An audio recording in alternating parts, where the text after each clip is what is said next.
Alright, so here's the situation.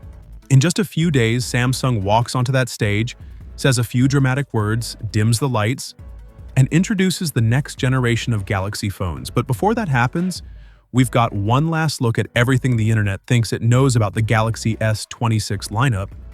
And honestly, some of this sounds wild. Let's start with the design. If you were expecting a complete reinvention, relax. From the leaks so far, the S26 series looks like Samsung took last year's formula and just tightened every screw. Same flat frame, same clean camera layout. But now there's this subtle raised camera plateau that gives it a bit more presence. Similar to what we saw on the Samsung Galaxy Z Fold 7. Color-wise, it looks like we're getting white, black, sky blue, and a standout cobalt violet for the Ultra. Apparently, even the regular S26 and S26 Plus are getting premium colors this time. And interestingly, no titanium branding anywhere, which suggests Samsung might be switching materials again, possibly back to aluminum. Now here's something that raised my eyebrows.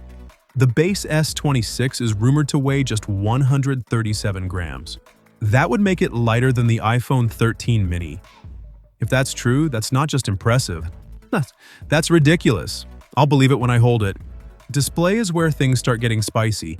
The regular S26 could technically grow in size, from 6.2 to 6.27 inches, but likely just because the bezels are shrinking. So you get more screen without a bigger phone. The Plus seems unchanged. But the S26 Ultra? That's where things get interesting. Rumors point to a new M14 OLED panel that could push brightness to insane levels. We're talking 2,600 nits across the full display and potentially close to 6,000 nits in HDR highlights.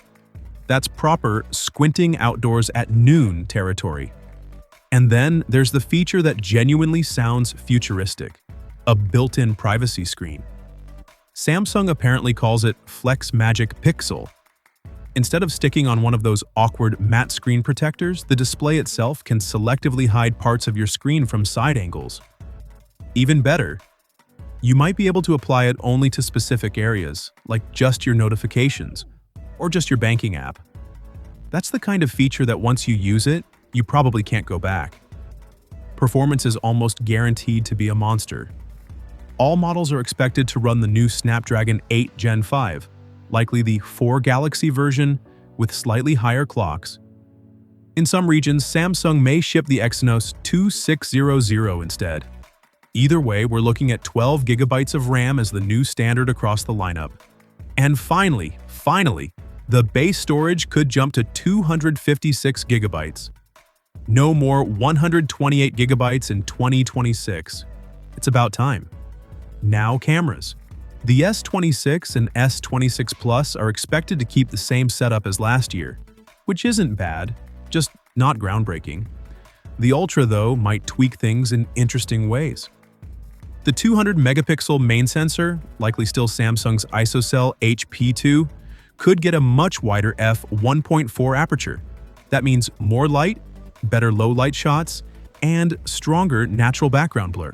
The 5x telephoto may also get a brighter aperture, but here's the controversial bit. The 3x telephoto sensor might actually get smaller, which is confusing, because that lens was already the weakest in the setup.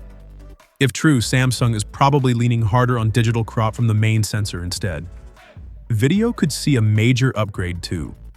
There are whispers about a new APV codec that supports 12-bit color and 444 chroma, basically Samsung's answer to Apple's ProRes on devices like the iPhone 17 Pro Max, and reportedly more storage efficient. Battery upgrades look modest but welcome. The base S26 could jump to 4,300 mAh. The Ultra might go up to 5,200 mAh. Charging speeds could increase from 45 watts to 60 watts. There's also talk of magnetic wireless charging, similar in concept to MagSafe, but possibly implemented through cases rather than built-in magnets.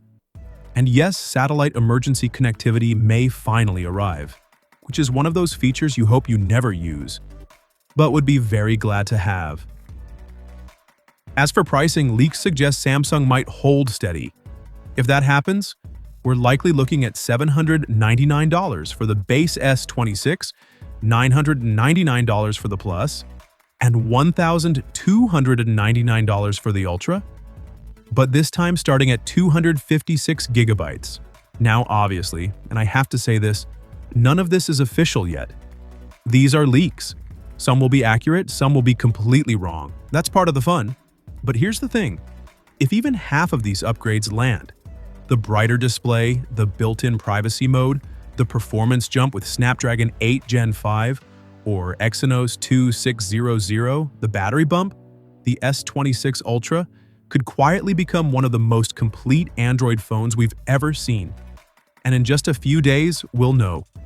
When Samsung steps onto that unpacked stage, we'll see what was real and what was internet imagination. So make sure you're subscribed, because as soon as everything goes official, we're breaking it all down properly. Thanks for watching, and I'll see you right after Unpacked.